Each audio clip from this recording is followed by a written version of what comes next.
അസ്സലാമു അലൈക്കും വറഹ്മത്തുള്ളാഹി തആല വബറകാതുഹു. അൽഹംദുലില്ലാഹി റബ്ബിൽ ആലമീൻ വസ്സലാത്തു വസ്സലാമു അലാ അഷ്റഫി റസൂലില്ലാഹി വഅലാ ആലിഹി വസ്വഹ്ബിഹി അജ്മഈൻ. അമ്മാ ബഅദ്. പ്രിയമുള്ളവരെ, പലരും എന്നോട് ചോദിച്ച ഒരു ചോദ്യത്തിന്റെ അടിസ്ഥാനത്തിലാണ് ഇന്ന് ഈ വീഡിയോ ഞാൻ അപ്ലോഡ് ചെയ്യുന്നത്. വെറും 3 മിനിറ്റിൽ കുറവുള്ള ഒരു വീഡിയോ ആണ് ഇത്. അത് നിങ്ങൾ കേട്ടു മനസ്സിലാക്കി നിങ്ങൾക്ക് അത്തരത്തിലൊരു ധാരണ ഉണ്ടായിരുന്നെങ്കിൽ അത് തിരുത്തപ്പെടാൻ വേണ്ടിയാണ് ഞാൻ ഇത് ഉപയോഗപ്പെടുത്തുന്നത്. അതിന്റെ അവസാനം വരെ നിങ്ങൾ ഇത് കേട്ട് കാര്യങ്ങൾ മനസ്സിലായതിനു ശേഷം നിങ്ങൾ കമന്റുകൾ എഴുതി അറിയിക്കണം എന്നുകൂടി ഞാൻ ഇവിടെ ഉണർത്തുകയാണ്.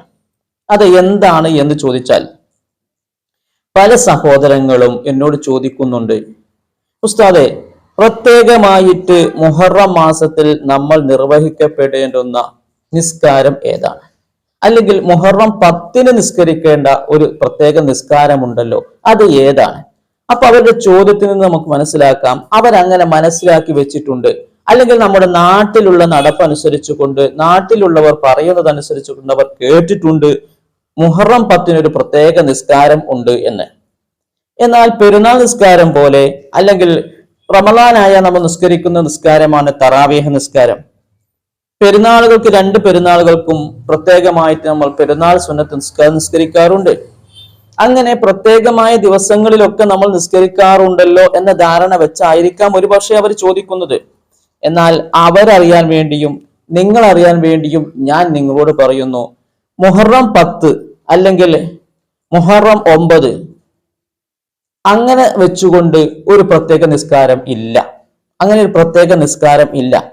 എന്നാൽ മുഹറം 10 വളരെ ശ്രേഷ്ഠമായ ഒരു ദിവസമായതുകൊണ്ട് നമുക്ക് ആ ദിവസങ്ങളിൽ സുന്നത്ത് നിസ്കാരങ്ങൾ ചെയ്യാവുന്നതാണ്. അതായത് മുത്തലക്കൻ സുന്നത്ത് നിസ്കാരങ്ങൾ ധാരാളം നിസ്കരിക്കാവുന്നതാണ്. എന്ന് വെച്ച് മുഹറം 10 ഒരു പ്രത്യേക നിസ്കാരം ഇല്ല. അതുപോലെ തന്നെ മുഹറം 9 ഒരു പ്രത്യേക നിസ്കാരം എന്ന് പറഞ്ഞുകൊണ്ടൊരു നിസ്കാരമില്ല. ഏതുപോലെ റമളാനിൽ തറാവീഹ് നിസ്കരിക്കുന്ന പോലെ നിസ്കാരം, റമളാനിൽ റമളാനിൽ സുന്നത്തായ നിസ്കാരമാണല്ലോ, അതുപോലെ ഒരു നിസ്കാരം മുഹറത്തില് അല്ലെങ്കിൽ മുഹറം 10 ഇല്ല എന്നാണ് ഇതിലൂടെ ഞാൻ നിങ്ങൾക്ക് പറഞ്ഞു തരുന്നത്. ഉപകാരപ്രദമായെങ്കിൽ മറ്റുള്ളവർക്ക് ഷെയർ ചെയ്ത് കൊടുക്കണം. ഇൻഷാ അല്ലാഹ് അടുത്തൊരു വീഡിയോയിൽ വീണ്ടും കാണാം. അസ്സലാമു അലൈക്കും വറഹ്മത്തുള്ളാഹി തആല വബറകാതുഹു.